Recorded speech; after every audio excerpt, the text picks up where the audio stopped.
sitting down with us right now, one of the stories of the offseason. I think he had the number one moment of training camp when he kidnapped someone's child after the Dak interception. Kaiir Elam on the fan cam, Twitch, and YouTube with a sweet hat as well. Good morning, man. Thanks for joining us. Good morning. Good morning. Are you an early morning guy? How'd they convince you to be our first guest? No, I was already up at 6. I live at 6, so I'm a morning guy. Have you heard us this morning be loud? Have you heard us talking?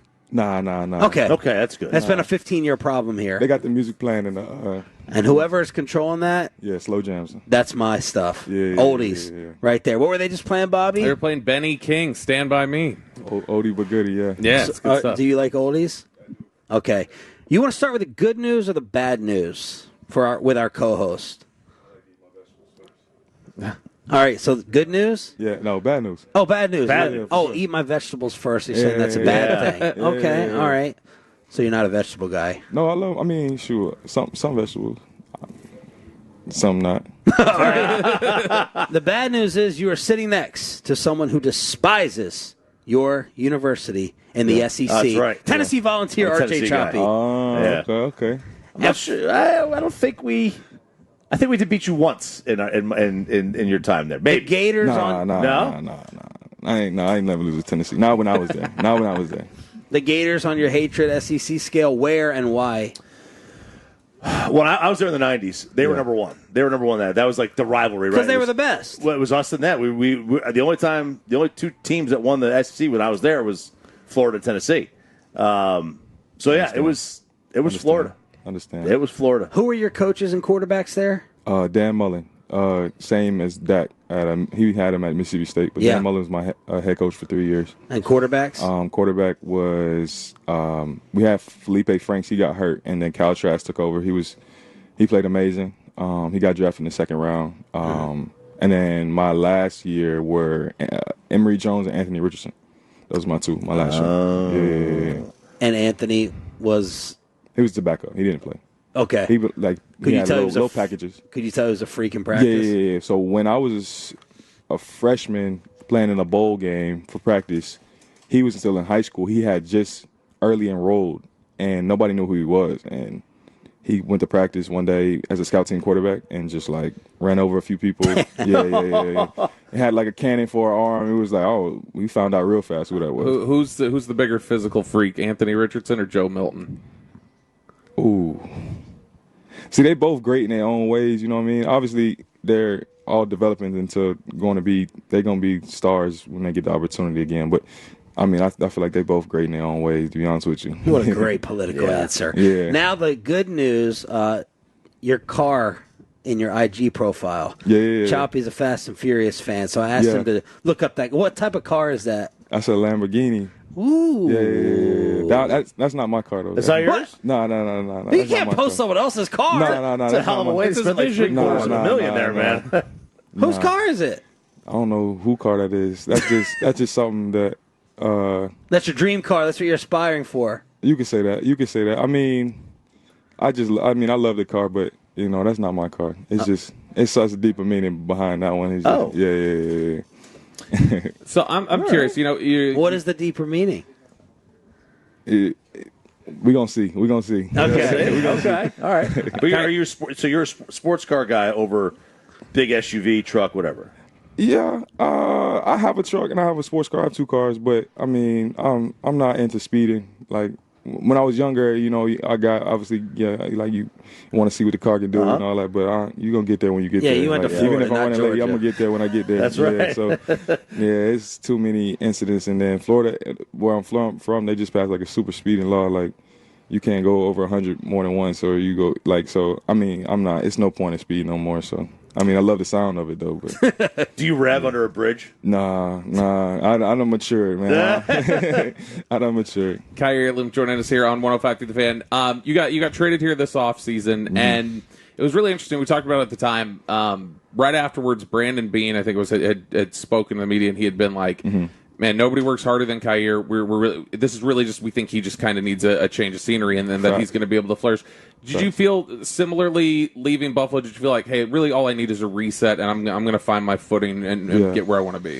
I feel like earlier on when I was in Buffalo, I got discouraged. You know what I mean? Because I was always successful.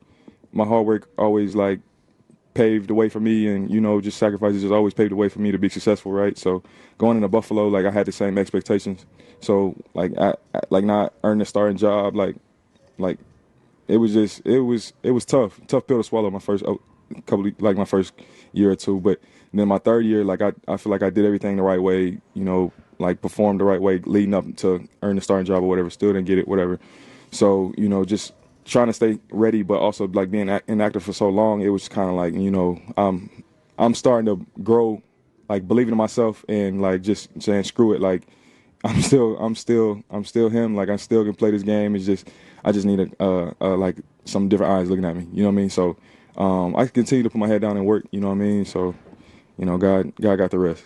You have so many tie-ins to the organization in terms of, your dad, Abram, had played here 2 different times. I know he also played with the Jets, where Brian Schottenheimer's there. You were a Florida guy. Schottenheimer's a Florida guy. And so, I mean, there are these different connections here for the area.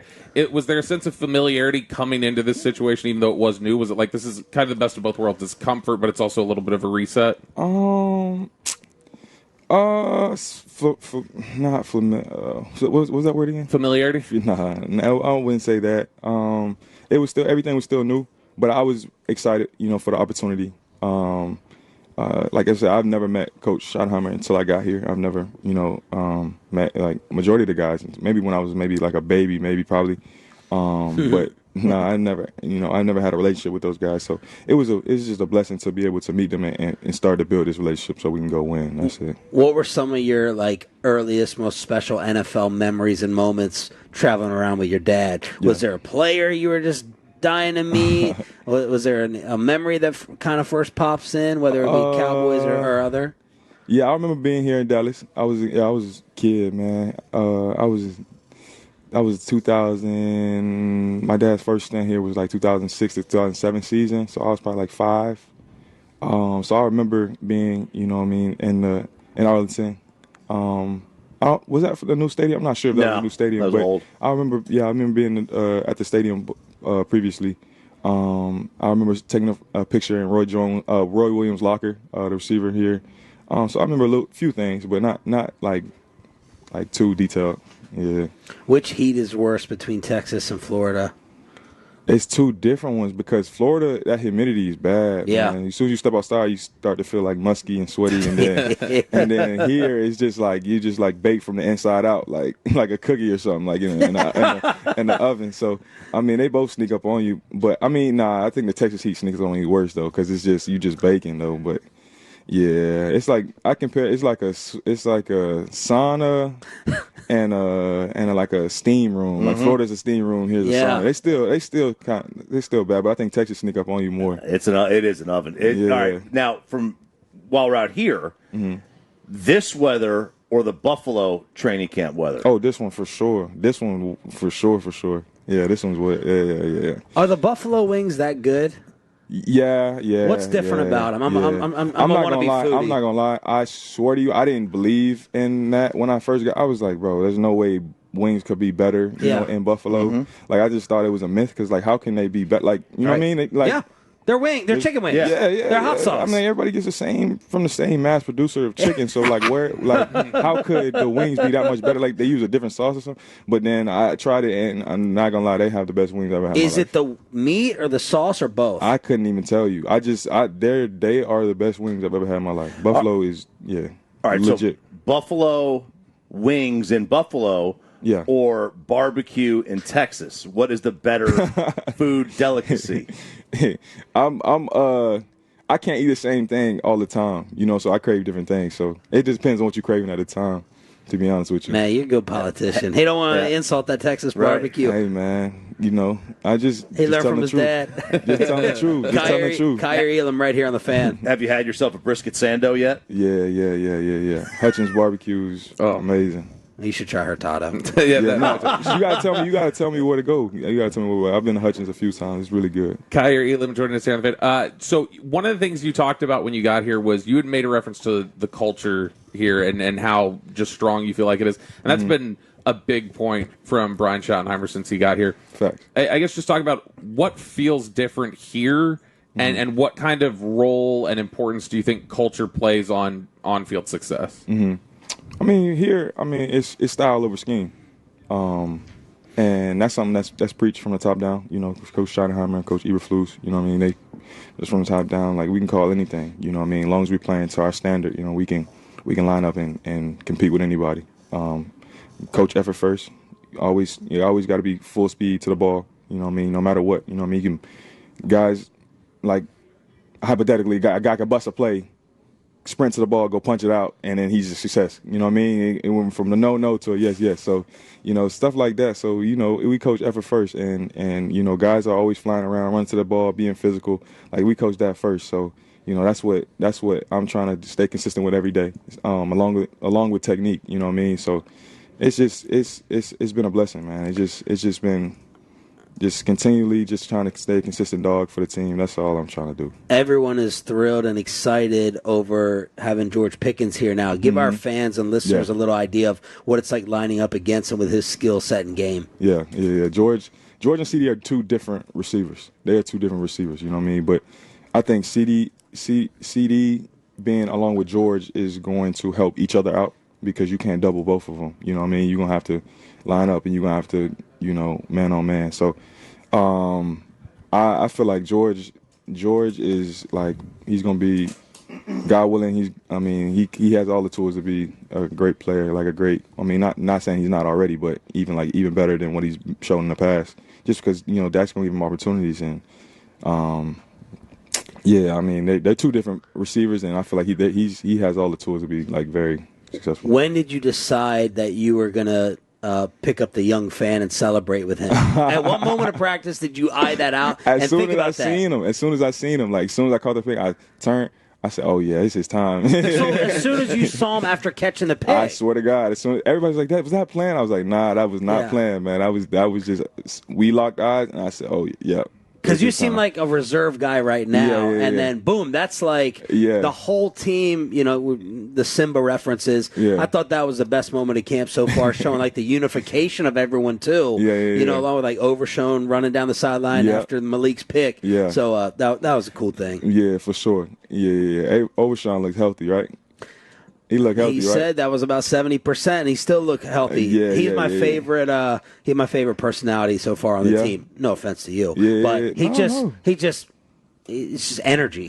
Right? Yeah. Who have you become tight with personality wise so far early on? All the DBs for real. I would say when I first got here, Wanye, Dak reached out to me when I first got here. Like, it was just pretty cool to see, like, you know, guys were, you know, trying to like reach out to me. You know what I mean? Because when I first got here, like, my goal was to just like, I'm not gonna introduce myself to nobody. Like, I'm gonna just continue to work how I work and let, you know, guys, you know, see that and want to gravitate towards me. You know. Yeah. So it was pretty cool to see. You know what I mean? Just because I feel like you have to build a brotherhood to go win. You know. So I feel like guys understand that. Hey, man, we appreciate you. You are our first guest of training camp. I appreciate that. And keep it up. You've been one of the exciting storylines of the entire offseason. Keep crushing it, and we'll see you later on today. Thank you, man. I appreciate you guys having me. Thank you.